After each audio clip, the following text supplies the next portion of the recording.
I'm Sebastian St. James. Today I'll tell you about what you get wrong about saving on a low income and why I'm the Grinch that stole Christmas. True story. And it is story time. I watched on UK TV a story about a father who had 3 small children. He had up to £50,000 in credit card debt, struggling to pay it off each month and right up to his eyeballs in difficulty. But it was Christmas, so what did he do? He forwent his payment of his loan, so he defaulted on his loan in order to buy presents for his kids. And when the bank manager interviewed him, because this was reality TV, and said, "Why didn't you pay your loan?" He said, "Well, it's Christmas. My kids need presents. They deserve it." That story really struck me emotionally because I could see the bind that he was in. Probably half of you are now thinking, what an irresponsible guy. He had a loan, he knew he had his loan payments, and, well, he basically blew it all, spending gifts on his kids that perhaps they didn't really need. On the other hand, the other half of you are probably saying, no, they're his kids. It's Christmas time. Of course he's going to give them gifts. You can't just deny your kids Christmas. And sure, some things may have to suffer along the way, but it's Christmas after all, right? And family comes first. So, which of you is right? Is the repaying off the loan right, or is it making sure your children have Christmas? The answer is both of you are right, but one of you is more right than the other. Imagine this. A father buys each of his children a house. Yeah, a whole house, a 2-story house for Christmas. Is that responsible, or is that not? Scenario number 2. A father buys each of his kids a car for Christmas, a brand new car, automatic, 4-seater. Responsible or not? Scenario number 3, a father buys each of his kids a packet of cookies, biscuits. Is that responsible or not? If that's what you get your children for Christmas, I ask you. It really comes down to which family we're talking about. Are we talking about the original family with the 3 children who couldn't pay off his credit cards? Of course, buying them a car would be irresponsible. He'd probably never be able to do it. Or maybe it's a wealthy family. Maybe it's a family of a CEO, in which case it's entirely reasonable to buy your 15-year-old kids a brand new car because as a percentage of your wealth, it's fairly small. So the size of the gifts directly is proportional to the amount of wealth you have and to the amount of income you have. Now, it's true that giving gifts is a statement of our love, and what more so than at, say, birthdays and Christmas.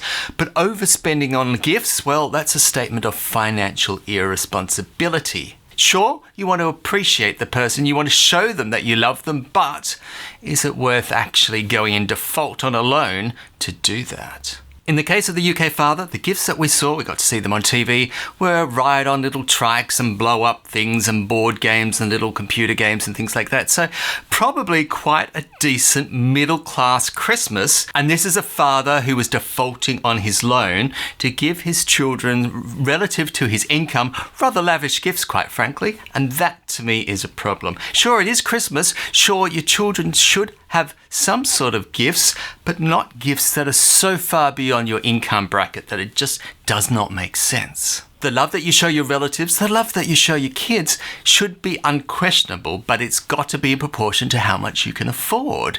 It's not true that just because other kids get lavish gifts that your children deserve them too. Personally, when it comes to Christmas, if a relative can't even afford to pay their power bill, I'm certainly okay not getting a present from them. Because sure, gifts are important, but they're not more important than keeping the lights on, right? So, gifting rule number 1, scale your gifts in proportion to how much you can afford. And if you can't afford much, well, then your gifts shouldn't be much either. That's just the reality. Gifting rule number 2, if you can't afford much, sometimes it's okay to tell that to your family. Don't be embarrassed about who you are and where you are in life. Things happen to all of us. Explaining to your family more often than not, they will understand. And it is perfectly acceptable to say to somebody, look, things are a bit tight at home at the moment with the money, so I've just got you something small. They'll probably be just as happy.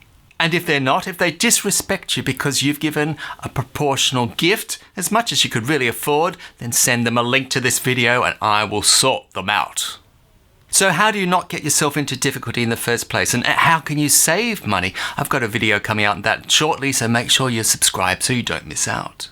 Can we extend this principle, the principle of gift giving, to everyday life? We certainly can. It's called live within your means. Take, for instance, if you are on a low income and you have, say, a loan for a $35,000 car, which you're paying off in monthly payments.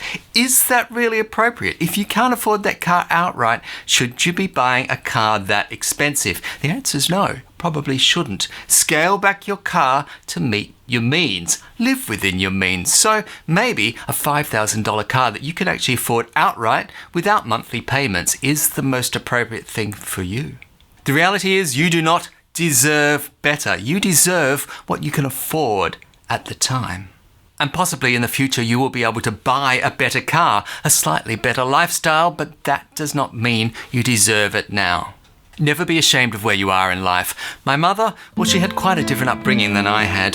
They lived out in a farm in North New South Wales, and it was quite a poor upbringing. Most of the time, she could not afford shoes. They owned shoes, but those shoes was to wear to church or on special occasion. Around the farm where they lived, around their house, basically they didn't wear shoes at all.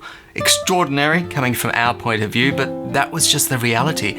A lot of people in the community were like that. If you wanted hot water, well, you didn't just turn on the tap, you had to get the firewood and heat it up yourself from scratch. You wanted a bath, well, you had to heat every single litre of water and you had to bucket it in. That's the sort of life that my mother grew up with. Gifts for them were little to none, but that was just the reality. Were they happy? Yeah, quite frankly they were. She speaks about her childhood in quite glowing terms, and she said, well, we didn't know any different. That's just what people were like back then and in our community, and we didn't really want for any more. The question I have for you is, do you have shoes? Do you have running hot water? If the answer is yes, then you're actually a lot better off than my mother when she grew up. So while you're thinking to yourself, we can't afford luxuries, we can't have all the streaming services on and brand new phones every year. Well, this is true, but in comparison to previous generations, in comparison to my mother's generation, you are probably pretty well off. Rule number 1 to living a successful life is to scale things back. Live within your means. It's okay to live at a lower rate if that's what you can afford. As the Mandalorians would say, this is the way. In the average budget, there are 2 large costs for people who are going out to work. First of all, there's transport costs. That could be your car, that could be public transport. And secondly, there is childcare costs. If you've got children and they need to be looked after while you're at work, well, that costs an absolute fortune. Do you know, there are jobs that you can do from home and you can forego both of those costs. I've done a video on that and you can click on it here.